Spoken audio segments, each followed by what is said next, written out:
Okay, so even before we read the summary, the parsha in a nutshell, we'll do the summary of the summary, sort of just an overview. So what's happening here with the second, we are up to the second portion in the fourth book. The fourth book is in English, it's called the Book of Numbers. In Hebrew, it's the Book of Bamidbar, the desert, the wilderness, and it tells the story of the Jewish people's journey through the desert, which at this point in the story is still only supposed to be a few-day journey. Unfortunately, because of the spies that we're going to read about in 2 weeks from now, it was delayed 40 years. But at this point, we're still actually still at Sinai. We're still at Mount Sinai. The Jewish people were at Mount Sinai for approximately a year. And next week, they move from Sinai. They journey from Sinai, but we're at Sinai. We built the temple. Last week, we set up the camps. And we have the census, and we set up the camps. Three tribes. Three tribes form one camp, and each camp is at another direction of the tabernacle, which is at the center. So you have three tribes: east, west, north, and south. We also talked about the census of the Levites, and that's where this parsha picks up. This parsha continues with the census of the Levites, and then you seems like a bunch of random laws that seem unrelated, but of course we're going to try to find the connection. And then the end of the parsha, which is what actually makes this parsha the longest parsha in the Torah. But it's not the hardest portion of the Torah to read, because what makes it the longest portion is actually very repetitive. And that is, we go backward to the story of the day that the Jewish people inaugurated the temple. And when that happened, the leaders of each tribe brought a gift to the temple for the inauguration. And the Torah lists the specific gifts, and it lists it no less than 12 times, because there were 12 tribes, and each leader of each tribe brought the same gift. So even though it's the identical gift, the Torah repeats it, which is also a question of why the Torah does so. But that makes this parsha the longest parsha of the Torah, because of the repetitiveness of that gift. So this is sort of an overview. Now we go to the parsha in a nutshell, and then we see what we can make of this, because, oh, look at that. The longest parsha in the Torah gets a very short nutshell. Like I said, a lot of it is repetitive. Okay, so completing the head count of the children of Israel taken at the Sinai desert, a total of 8,580 Levite men between the ages of 30 and 50 are counted, and a tally of those who will be doing the actual work of transporting the tabernacle. In other words, why are we counting the Levites? So there was one count which discussed how many Levites there were overall, and then there's another count from 30 to 50, the people who do the work of transporting the temple. Okay, so God communicates to Moses the law of the Sota, the wayward wife suspected of unfaithfulness to her husband. Also given is the law of the Nazir, who forswears wine, lets his hair grow long, and is forbidden to become contaminated through contact with a dead body. Aaron and his descendants, the Kohanim, are instructed on how to bless the people of Israel. So these are some of the laws that appear seemingly in the middle of the story. The leaders of the 12 tribes of Israel each bring their offerings for the inauguration of the altar. Although their gifts are identical, each is brought in a different day and is individually described in the Torah. Okay, ladies and gentlemen, that's the story in short. Have a wonderful day. No, I'm kidding. Hopefully we could start delving a little deeper and start thinking about the specifics of the parsha. So the first thing I want to talk about is the name of the parsha. And the name of the parsha gets its name from the word Naso. Naso means lift up, but in biblical Hebrew, lift up the head would be a census. If you count people, you're lifting them up, you're giving each person significance and importance. Rabbi Darren said a fabulous joke, Shabbos, which is too good to miss. And I have to say, it's just so funny.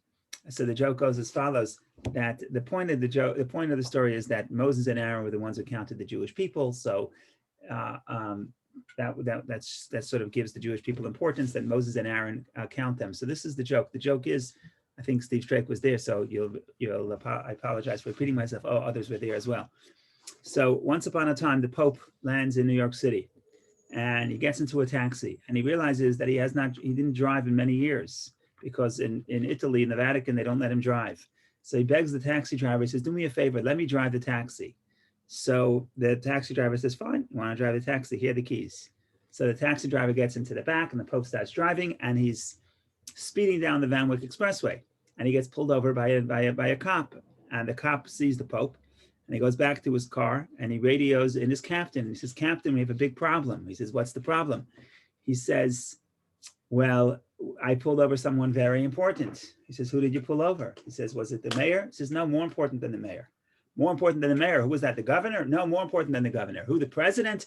He says, no. So who was it? He says, I have no idea, but I do know that the Pope is his driver. So that's the idea here, that if Moses and Aaron are counting the Jews, that sort of gives a significance to every individual Jew. In any case, we get back to the story. So Naso, lift up the heads of the sons of Gershon, is the opening phrase of the parsha. Take a census of the sons of Gershon, of them too, following their father's houses according to their families. Okay, who's Gershon? Gershon is one specific family of the Levites. Now, whoever divided the parsha in a very strange place. So I don't want to get too technical here, but what happens is as follows. There are three families of the Levites, because Levi had three sons. Gershon was the oldest, Kahat was the second, Merari was the third. And without getting into too much detail here, these three families had three distinct services in transporting the temple. One, Kahat, was in charge of transporting the actual furniture, the ark, the menorah, etc. Gershon was in charge of carrying the roof, which then was made of curtains, the roof, primarily the roof of the temple.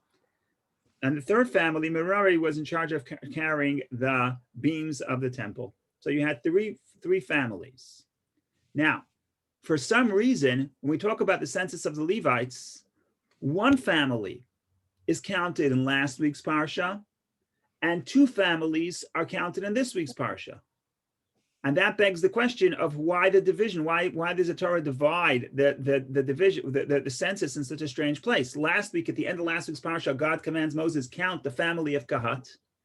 This week's parsha, it says, oh, like an afterthought, the Lord spoke to Moses saying, take a census of the sons of Gershon, of them too. What is of them too? Of them too means just like we were commanded last week to take a census of the family of Kahat, now you should take a census of the family of Gershon. And if you scroll down, you will see that we mentioned Gershon, you see what they carried. And then on the next reading, we say also to take a census of the sons of Merari, which is the third family of the Levites. So in short, the question is, why is it that last week's parsha we count one family of the Levites, and this parsha we count family number 2 and family number 3?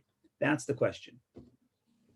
So there's a technical answer, and then there's a deeper question. The technical answer is that the family of Gershon, of Kahat, the family counted last week, is superior. Why are they superior? Because they carried the actual furniture of the temple, and primarily they carried the ark. So because they carried the ark, they're sort of unique, and they're counted first, and they're counted last parsha. This parsha is, oh yeah, in addition to the family that carried the ark, we also have the family that carried the covering of the temple as well as the walls. So that's the division. But that leads to to another interesting point, and that is that which family was the one who carried the ark and was sort of so important, and therefore they counted first last week's parsha, and this week's parsha, the other two families are just like an addition to last week's, in addition to Kahat. So it's not the oldest son, it's the second son. And this is an interesting theme that you have in the Torah, and also highlighted in last week's parsha in a few places. I'll point that out in a moment. But what's happening here is Gershon is the oldest, but Gershon is not counted first. Why not? Because Kahat was the family who carried the ark, who carried the Torah. What's the metaphor? What is the symbolism of this? The symbolism of this is that when you come to Judaism, so Maimonides talks about it, quotes the Talmud, there are really 3 forms of greatness that a Jewish person could achieve. One he calls the crown of priesthood. The other he calls the crown of kingship. The limitation of the first two crowns, the first two forms of greatness, is that they are limited to a specific type of person. To be a priest, you have to be of the priestly family. Even to be a king, you have to be of a specific tribe, the tribe of Levi. Maimonides continues and says that the greatest crown, in other words, the greatest form of greatness within the Jewish people is the crown of Torah. And that's why someone who masters the Torah is superior to a priest, is superior to a king in greatness. And what we see here is that the Torah is not designated to a specific tribe, and it's not given by birth. And that's why the family that carries the Torah is specifically not the first child, it's the second child. To emphasize something that the Bible constantly does, that God usually, in the story, if you look at Genesis, God usually chooses the second child as opposed to the first one. Because the first child in that culture was seen as the one who was born first, so nature sort of selected that person to be first. But here what we're trying to show is no, the Torah is available for anybody, and it's not conditioned on your position of your tribe or where you were born to. And that is the symbolism of placing Kahat first, even though Kahat is the second child. And that's consistent with most of the stories in Genesis, where it's the second child specifically who was chosen, to show that the person who was chosen is based on merit and not based on birth. So that's one point. I just want to say that's really consistent with the with a very important part of last week's parsha, where we read how the right to serve in the temple was shifted from the firstborn to the Levites. And the reason for that is because the firstborn was supposed to be the ones who served in the temple, but because the firstborn sinned with the sin of the golden calf, and they served idols, therefore that privilege was taken away from them, given to the Levites who did not sin. So we see here again that again and again the Torah is emphasizing that the closeness to Hashem, most forms of closeness to Hashem that we talk about in the Torah, are not based on birth, and they are based on one's own commitment and one's own desire to serve Hashem and study the Torah. So that's sort of by way of introduction, just talking about why the portion opens where it does with the second son, with the second family of Kahat, of the Levites, which is really the oldest, but the oldest is placed second because the second to oldest is the one who carries the Torah, representing that to carry the Torah, you don't have to be the oldest, you don't have to be the Bechor, the firstborn. In fact, the second one was the one who was more committed to study the Torah, and therefore is the one who carries the Torah. So that is something about the beginning of the parsha. And now we will proceed a little bit, even though there's a lot to say in general, but we'll see what we can discuss as we move forward.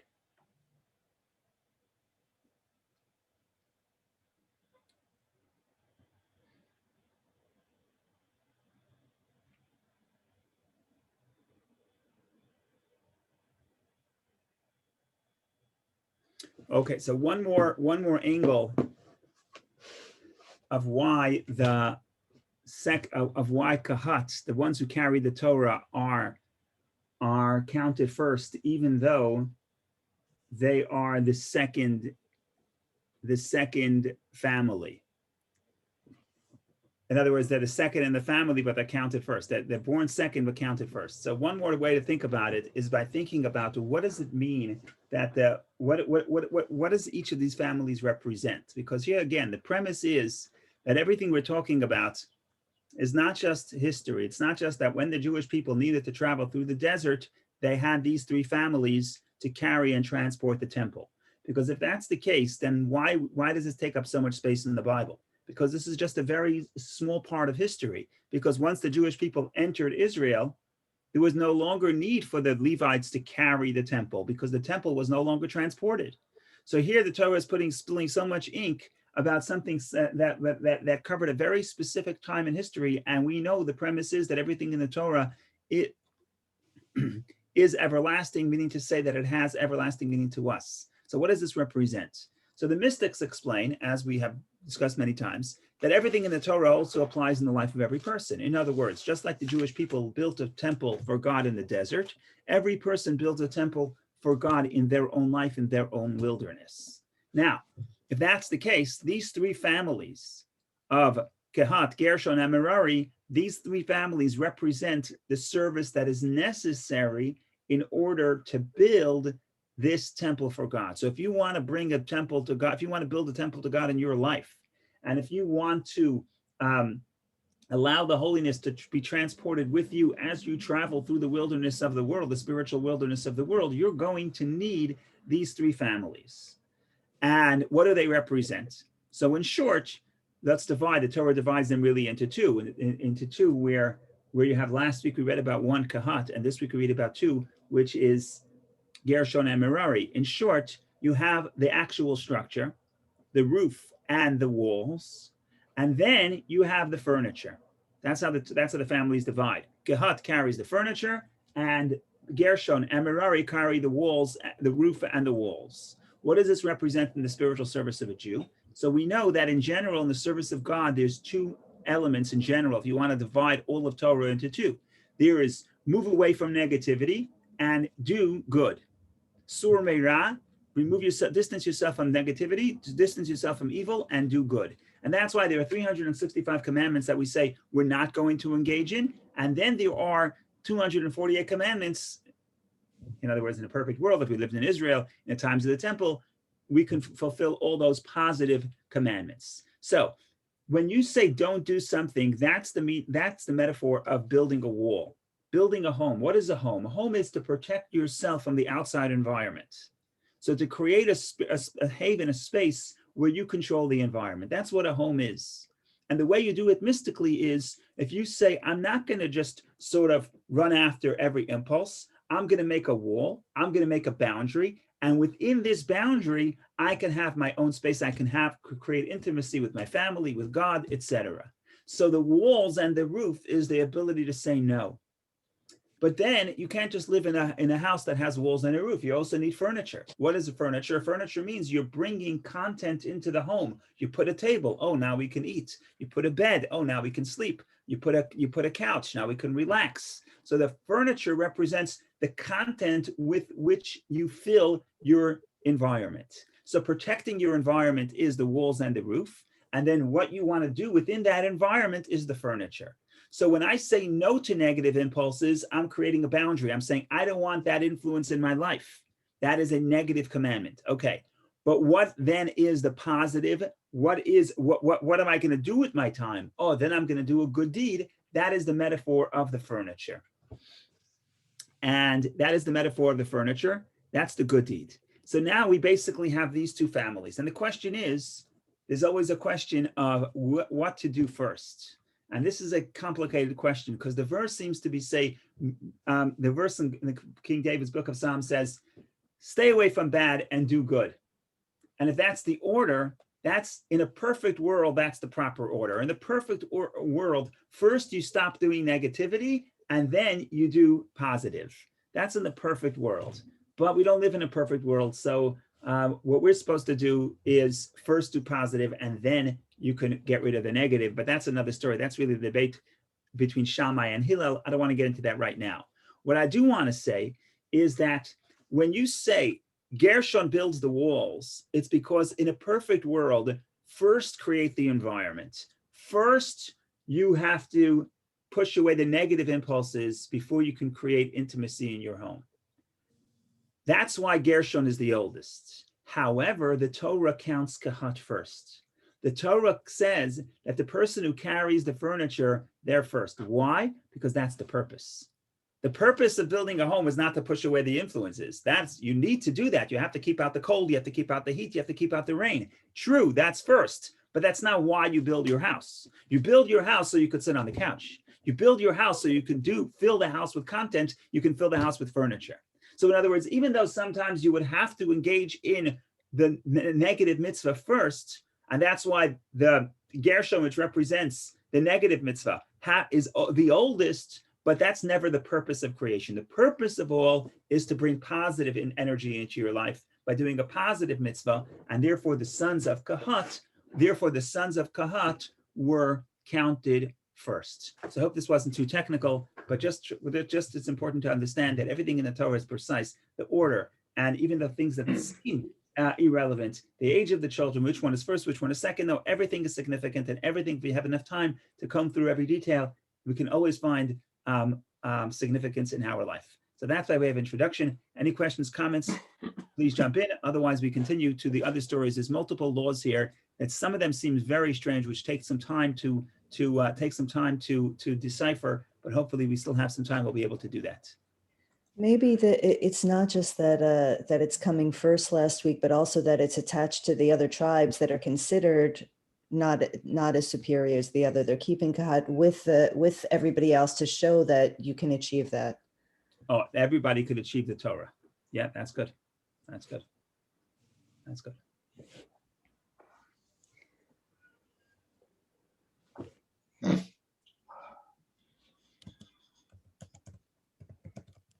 Okay, we have a few interesting stories. I don't know what people are interested in talking about. We have one of the strangest laws in the Torah, which is the law of the Sota. And then we have the Nazirite. So I just want to give, and hopefully we'll talk about both, but I just want to talk very quickly, and I mentioned this last week also a little bit, so I'm just going to briefly do maybe 20 seconds on this. We have a camp. In a camp, every person is supposed to find their space, their place. Steve Strake last week asked, what about the people who have no place in the camp? Because they're not linked in the tribal, they're not specifically related to one tribe. And as you will see, that issue is raised immediately after we finish counting the Levites. So this parsha, there are a few laws. And you ask yourself, why are the laws in this parsha, in this book? This book is not about laws. This book primarily is about the episodes that happen to the Jewish people in the desert. Laws belong in the third book. So why we have basically 3 laws or 4 laws that appear in the middle of the narrative, which is, like I said, the law of theft, the law of the Sota, a woman suspected of being of adultery, and the Nazir, which is a person who wants to become super holy and therefore takes an oath not to drink wine. So we have these seemingly random laws that appear in the middle of this parsha. They don't belong here. They belong in the third book, seemingly. And therefore, the commentaries explain that the reason why they're here is because it's really a response to the formation of a camp. The moment you make a camp, the danger of a camp is that the camp is a way of organize the population.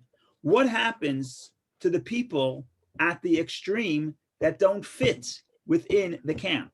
Either because they're not on the level of camp, either because they're sort of quote unquote lower than everybody else, or they're greater than everybody else. And that's basically the laws that we're going to cover. So you have a classroom, you have 30 children in the class. You should know from this. When I was growing up, we had 33 kids in the class. You have 33 kids in the class. You're the teacher. Who are you talking to? So you're talking usually to the average, to the middle students.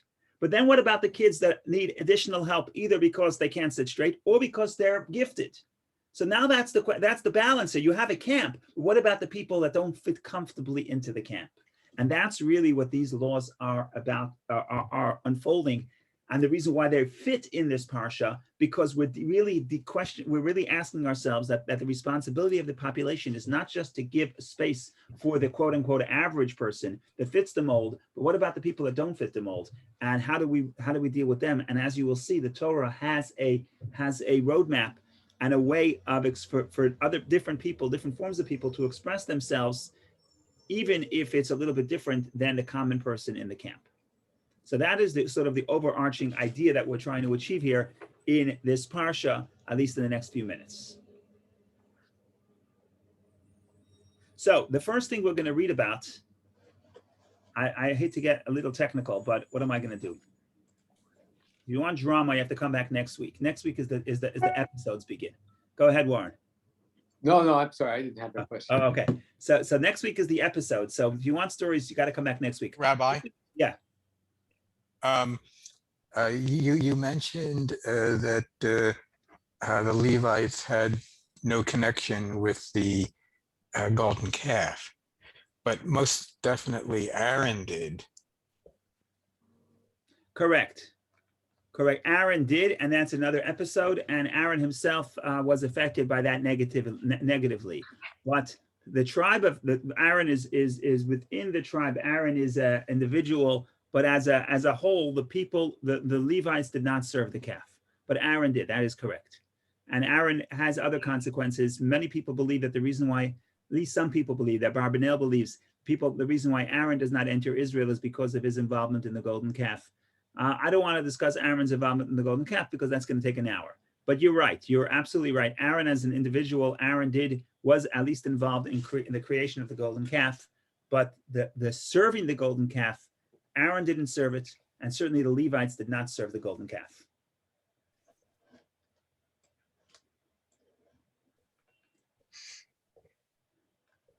Okay, the Lord speaks to Moses saying, we have a law here. The law here it's a big problem. This law is a big problem. Number one, it was said in the beginning of the third book. It's repeated here. And why is it repeated here? Because there's one extra detail that the Torah adds here. In short, what you see on the screen here, I'm not going to read all the verses here, but we see in the screen is as follows. If somebody steals money, he has to return it. I'm sorry, someone steals money and then takes an oath to deny that he stole money. So you come to me and say, Menachem, why did you steal $10? I say, I didn't, and I take an oath. And then I want to repent. So here I have to return the money, plus I have to bring a sin offering to God. Why? Because I took a vow. Okay, very good. We already know that it was written in the book of Leviticus. Why is it repeated here? So there's a very interesting story. Verse 8. But if the man has no kinsman to whom to make restitution, the debt which is restored to the Lord is to be given to the Kohen. This is besides the atonement ram through which through which expiation is made for him. So I stole money. I took an oath. I denied it. The law is I have to return the money. I can't return it to anybody. Why? Because that guy died and he has no kinsman. He has no relative. He has no relative. So what do? You return the money to God, to the priest, and the priest gets the money. Okay. So 1 second. Let's just think about this for a second. Who are we talking about? The sages ask a very interesting question. There is no such thing as a Jew who does not have a relative. Why? We're all related. You go back far enough. Abraham, Isaac, and Jacob, we are all related. So what does it mean that you stole money from a Jew? The person has no kinsman. The person has no and he died, and you have to return it. But the person has no money. He has no relative to return the money to. Every Jew has a relative. So what does the rabbi? What did the rabbi say? You stole money from a convert. The convert dies. The convert is a person who has no Jewish relative. If a convert has no Jewish relative, so return the gift to God. Return the money to God, and the God it goes to the priest. Okay, why is it so important to put this right in here? We're talking about the Jewish people traveling through the wilderness. All the laws of offerings we already talked about in the third book. This law itself was already written in the third book. The only detail that was added here is verse 8. What happens if you don't know? If you have no one, if you have no one to give the restitution to, then give it, because there's no relative, then give it to the priest. Why are we talking about this here? Why is this fitting? Why are we talking about law in the middle of the episodes of traveling through the desert? So the commentaries say, what are we talking here? You have a Jewish people. How easy it is to overlook and say, you steal from the convert. Big deal. He has no relatives. So what is God saying? God's saying the convert who doesn't neatly fit within the Jewish camp. So which camp is the convert in? Who's his tribe? Who's the leader of his tribe? The leader of his tribe is God. And God therefore says, if you take something from the convert, you have to return it to the convert's relative. Who's who? Who is God. And therefore you give it back to the priests. So what this law is emphasizing is that the people who don't fit into one of the tribes neatly are really in the camp of God. And that's the reason why this law appears. And from this, we go to the next law, the law of the Sota, which is a very strange law, but here it goes, right? We don't dust anything under the table. Everything is on the table. So here we go. What's the law of the Sota? What does the law of the Sota say? Well, in short, the Sota is as follows. Let's say there's a man who's very suspicious of his wife. Now, is that a good thing or a bad thing is another question. We're not going into that. There's a Talmudic debate about that. It all depends. But let's assume right now we're just saying the facts. The facts are the man is suspicious of his wife. He is suspicious that she is committing adultery with a specific person. So what does he do? He warns her. He says, you may not seclude yourself with that person. She doesn't listen. She secludes herself with that person. Now, what does that man think? What is that man to think? That man is to think that probably she committed adultery. If she committed adultery, they have to get divorced. Okay, so we have a whole story here in the Torah where there's a way to save the marriage. And the way to save the marriage is that you bring the couple comes to the temple, and there's a whole process that they do, including in the process is you write down this portion in the Torah. You do something that is a prohibition. You're never allowed to do this, but you erase that entire portion in water, which you're erasing God's name, which you're not allowed to do.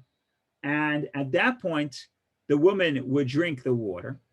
And if she committed adultery, she would die. In other words, if there's divine intervention, if there's a miracle and she would die, that would prove that she committed adultery.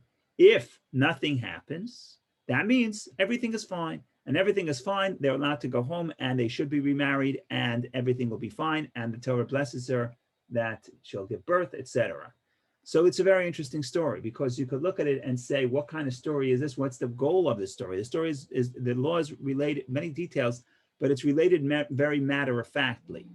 What the rabbis see from the story, the rabbis read the story as follows. What they say, that God says that you're never allowed to erase God's name. But God says, I'm willing to erase my name in order to bring peace between man and woman.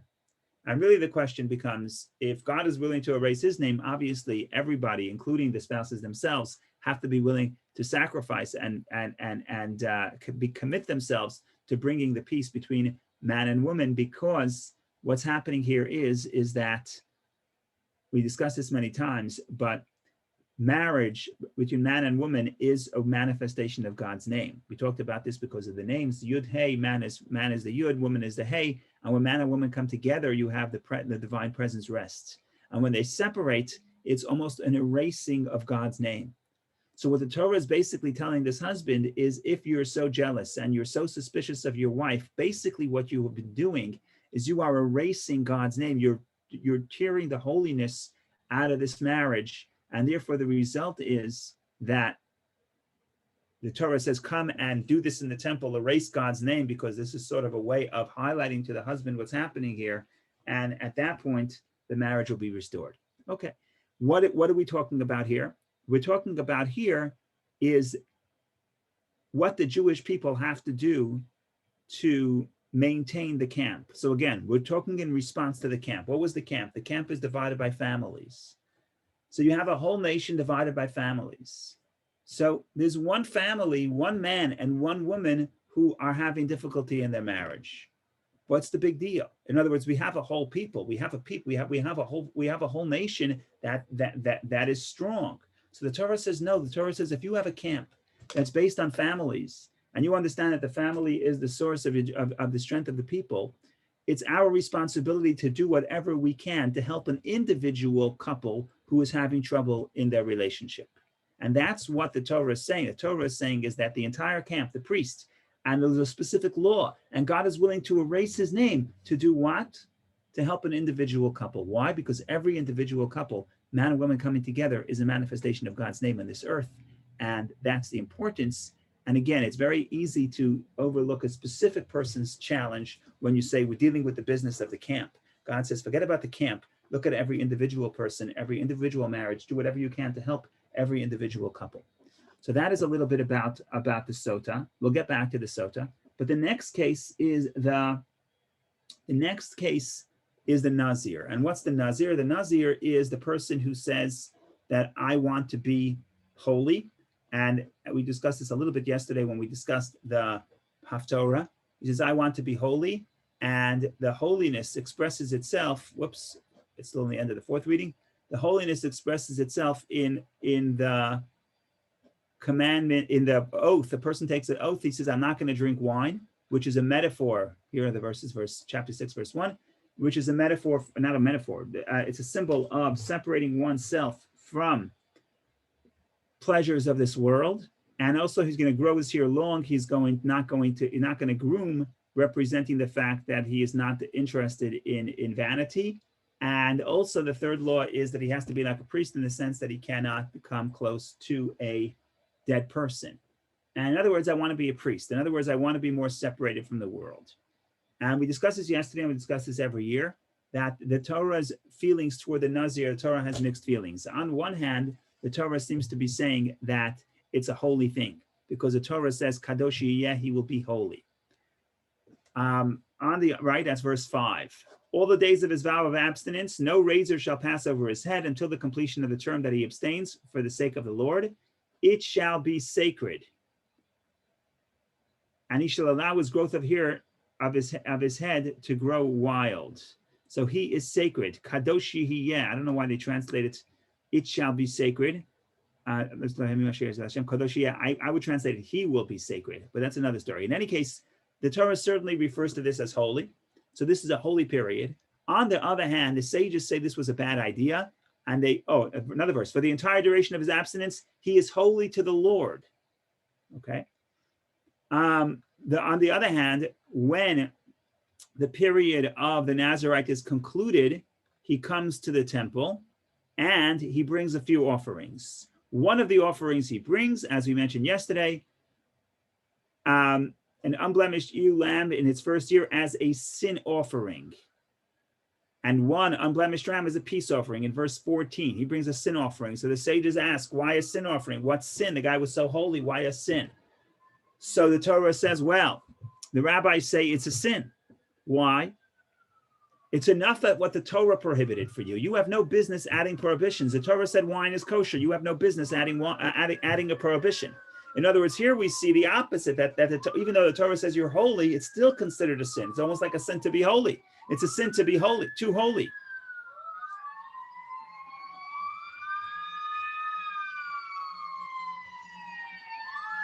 And then you get to an interesting verse, verse 20.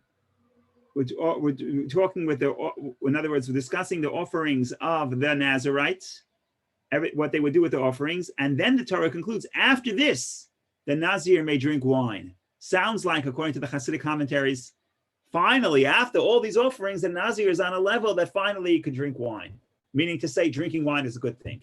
So what's happening here? Is it a good thing? Is it a bad thing? So what's happening here is like this. Again, this is not what the Torah says is some people want to be very holy. They want to be holy like the priests. Is this right or wrong? Well, it's wrong for the camp. In other words, this is not what God wants of the people.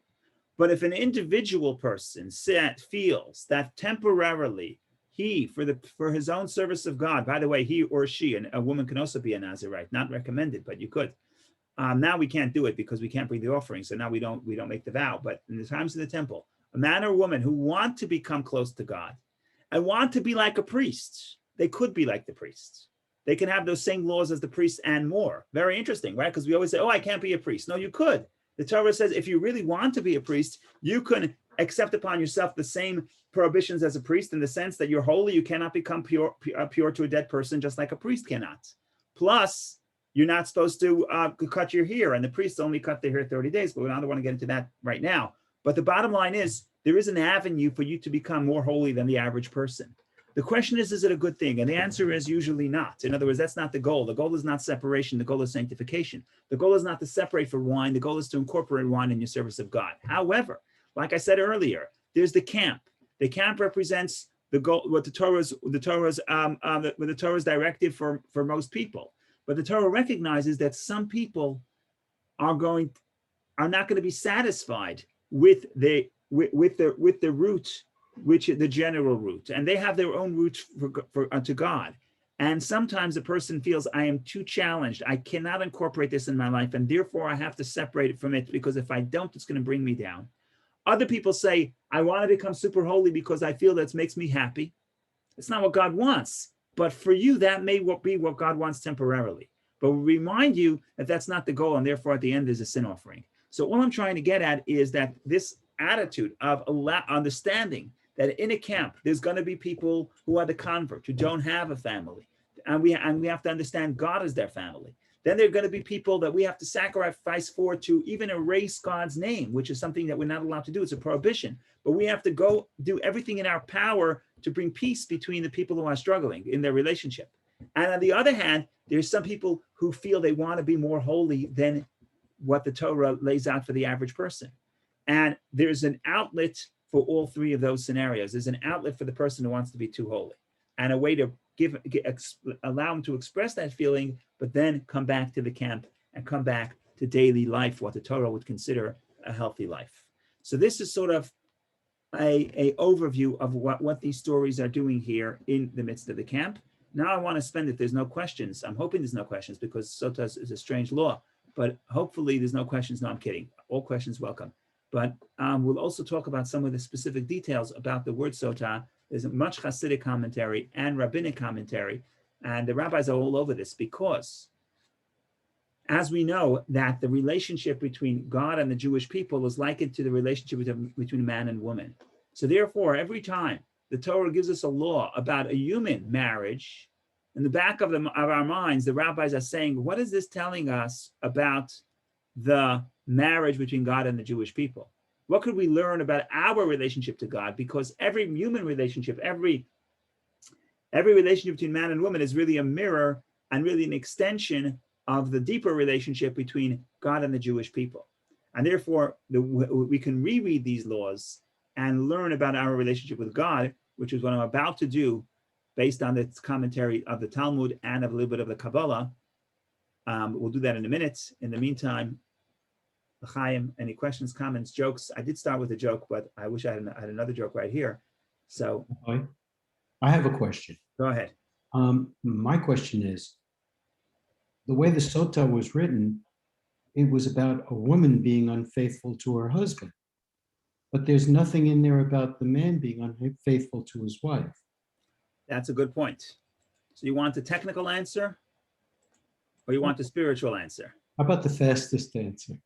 Fastest answer is I don't know. Great. The technical answer, which is going to make us uncomfortable because it's going to make us uncomfortable. I don't have to tell you why. You'll see why in a minute.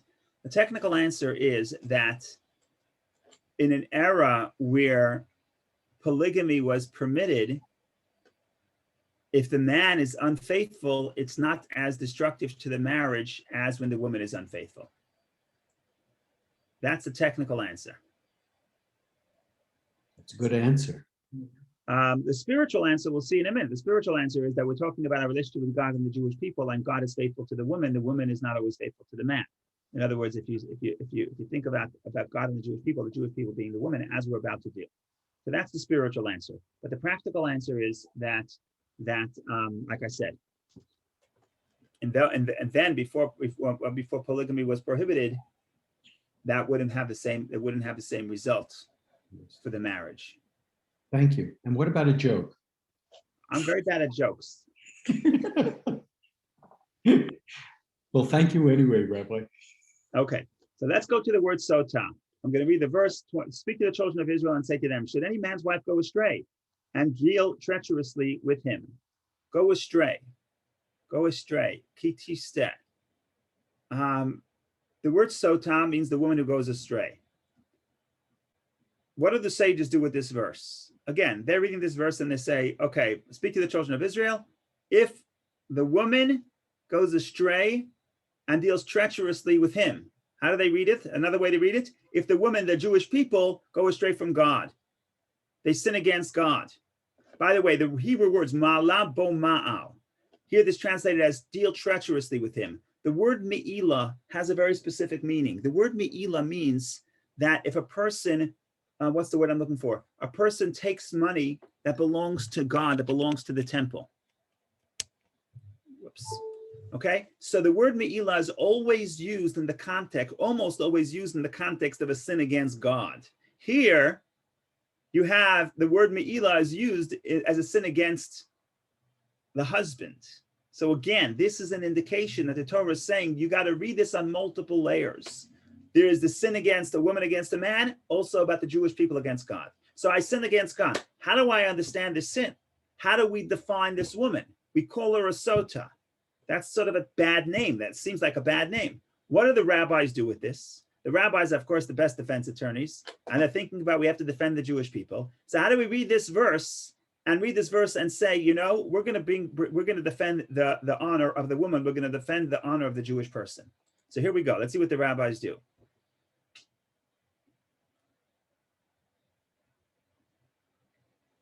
Is it here? It's not here. Oh, here it goes. Hebrew tiste, our sages teach, Tanchuma, adulterers do not commit adultery unless the spirit of folly, shtut, enter them. As it is written here, should go astray. Tiste can also mean to become shota, to become foolish. Okay, this is a little bit different than the version that's the more common version in the Talmud. In the Talmud, the version is the sages teach, nobody sins unless there's a spirit of folly that enters them. In other words, what we're trying to get at, the Hebrew word for sota, go astray, to go off the path. The Hebrew word for going off the path is the same word of folly, foolishness. In other words, the Talmud says no person that sins, it's not because when somebody sins, what happens when somebody sins? What do we say? We say the person sinned, he's a terrible person. He's a bad person. He's evil. What did the rabbi say? No, no, no, no. This person is good. This person is inherently good. You say, so why did he sin? Why did he sin? That's a spirit of foolishness that enters him and covers over his logic. But he himself is holy and pure and would never decide to sin on his own volition. This is a defense of the person that's sinning. So that's one detail. That's one detail. What we're saying is this is not you. This is just the spirit of foolishness. Therefore, what is the ramification? The ramification is if I'm a terrible person, then I'm never going to try to improve. But if I say this is not me, the sin is not me. If the sin is not me, then I can go back. That's teshuvah. Get rid of the spirit of folly. Go back to the true self. So this is step one in the building. We're not done yet. This is just step one. We always say that the Hasidim say that the problem with sin, the big problem with sin is not the sin itself. The big problem with sin is that the person thinks he's a sinner. In other words, if I think that the sin defines me, so if this is who I am, this is what I want to do, this is what I'll continue doing. If I'm a bank robber, if I define myself as a bank robber, then that's what I'm going to do. I'm going to rob a bank. But if I say that the reason why I had this impulse and I carried out this impulse is not me, it's not me, it's not my perspective, it's not what I want. There's a spirit of folly that enters me. What is that doing? What are the rabbis doing? And they're saying, this is not the person. This is not the way you define the person. Sota means a spirit of folly that entered the person. That is not the person. So that's step one. If that's not me, then I will therefore want to return to self. We still have to figure out, take a question in a second, but we still have to figure out, how do I go back to self? That too, according to the Kabbalah, is alluded to in the word sota. So far what the word sota means to go astray. Sota also means sort of defending the person and saying that the sin comes from a spirit of folly, but this is not you, this does not define you. And this word, that's what we're holding right now. And in a minute, we'll show how the word sota also helps you get back to self, get back to your logical self. Because the problem is that when a person is illogical, the spirit of folly is not moved by logic. So you can give a speech to the spirit of folly, but it's not going to work. So really the title is, what do you do when logic doesn't work? And that too, that solution is also included in the word sota. So you see how many layers are packed into one specific word. Go ahead, Vicky. I have a question. What if the woman was warned? Is she still considered, so she doesn't listen, she's foolish to the point that she cannot listen to the word of reason? Yeah, so this is somebody, what we're trying to do is paint the worst case. We're trying to paint a scenario where any logical person would say, obviously the person sinned, obviously the woman sinned. That's what we're trying to paint. So you were warned, a woman was warned not to seclude with a specific person, and yet she does so. Okay, that's very telling. That's beyond reasonable doubt. No, the Torah says that's still not a reason to destroy the marriage. We have to incorporate this marriage. We have to rehabilitate this marriage.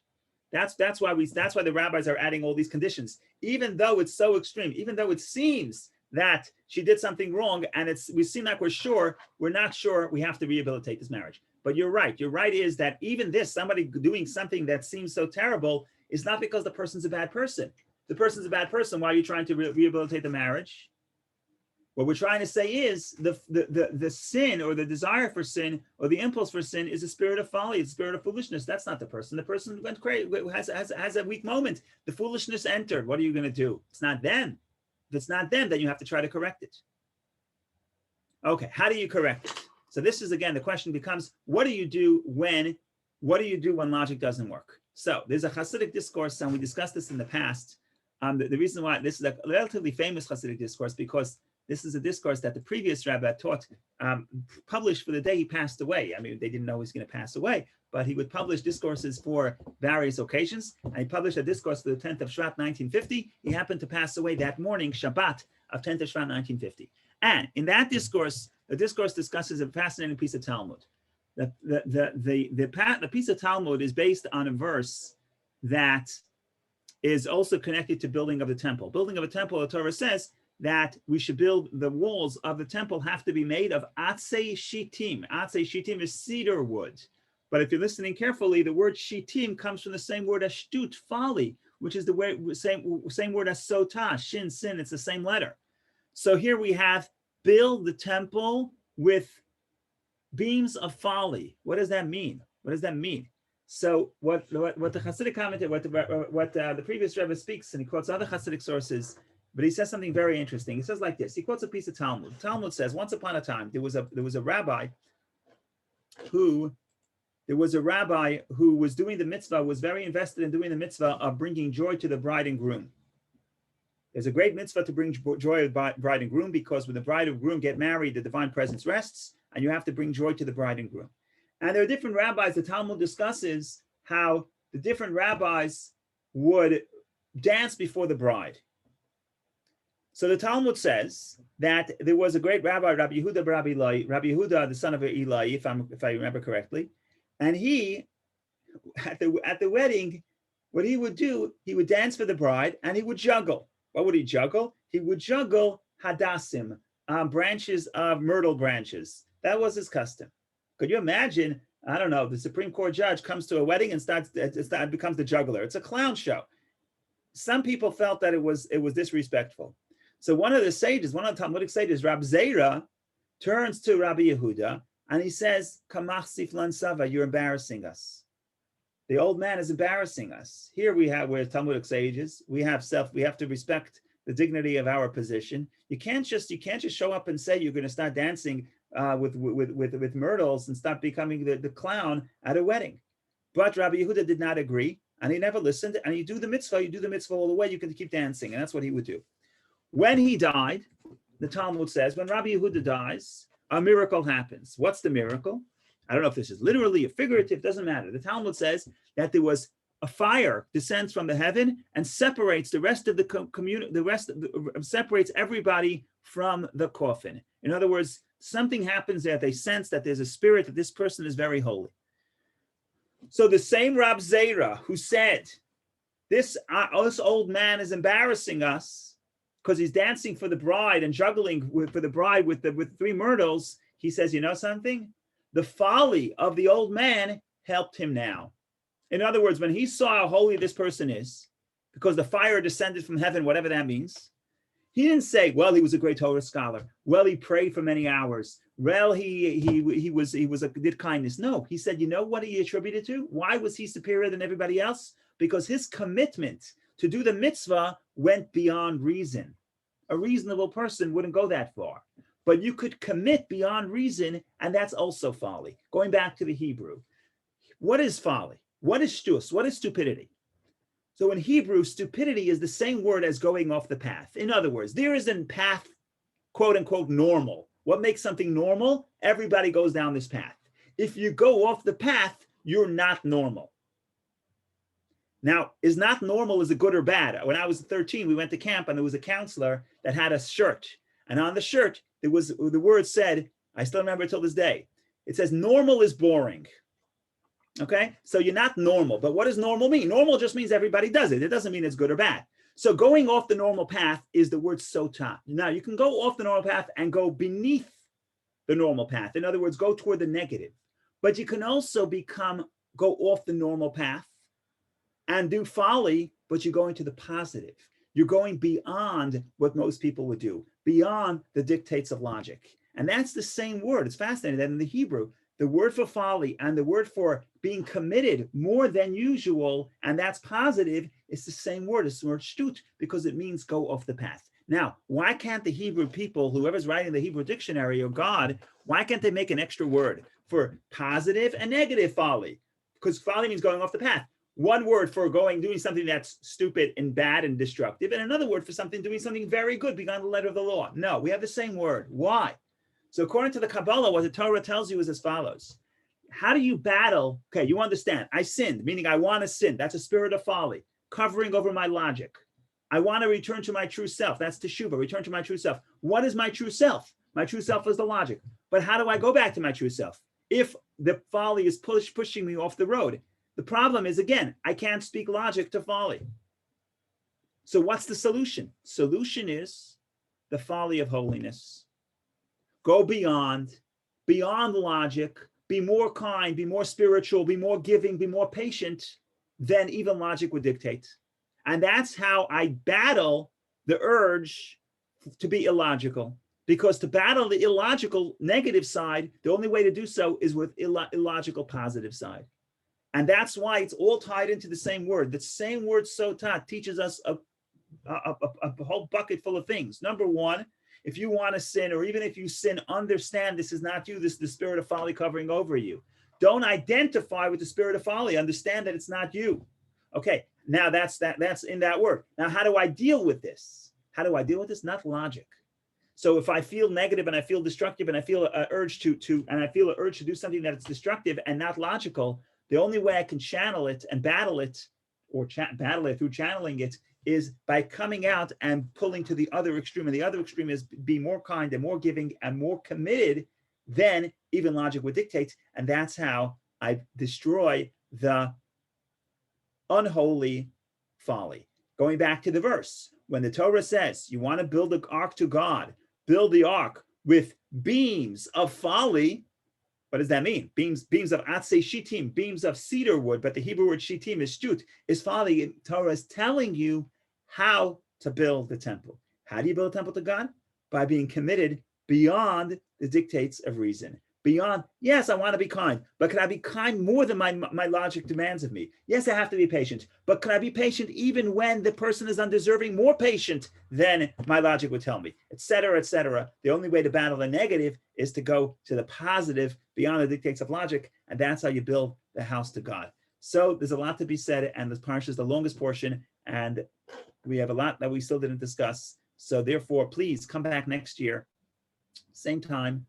We'll continue on our exploration of God's infinite Torah. God willing, next week, well, at least we'll have a option to be in person. If there's no noise, we'll do it outside. If there is noise, we'll do it inside and open the windows. Everyone's invited to come. Don't feel pressured one way or the other. We're going to have the Zoom. God willing, the technology is still going to be there. God willing, Zoom will still be in business. And we'll be able to do a little bit of both and make everybody happy and everyone comfortable. And the main thing is that wherever we are, we connect to God and the Torah and to each other.